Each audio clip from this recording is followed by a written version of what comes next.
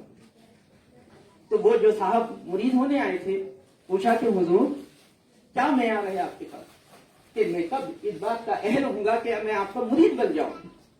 تو انہوں نے جواباً ارشاد فرمایا 30 سال تک جو برے اعمال لکھنے والا فرشتہ ہے 30 سال تک اگر وہ بیکار نہ ہو جائے اس وقت تک آپ مرید بننے کے اہل نہیں. یعنی 30 سال تک میں کسی گناہ کی طرف مائل نہ ہوں، اپنے آپ کو بچا کے رکھوں تو ان کے مطابق میں مرید بننے کا اہل بنتا ہوں. تو اندازہ کیجئے کہ مرشد کا کیا عالم ہوگا. لیکن آج کہاں پر ملیں گے ایسے لوگ؟ تو یہ لوگ کہیں آسمان سے نہیں آتے تھے بلکہ یہ خواتین کی تربیت سے نکلتے تھے. آج ہم انہی خواتین کو ظلم و تشدد کا شکار بنا رہے ہیں. یہی وجہ ہے کہ ہم کو معاشرے میں ایسے لوگ نہیں مل رہے ہیں جن کی نگاہ سے لوگوں کے بجے آیا کرتے تھے. چنانچہ آپ دیکھیں خواجہ معین الدین چشتی رحمۃ اللہ علیہ جب آپ 15 سال کے تھے آپ کے والد محترم کا وصال ہو چکا تھا.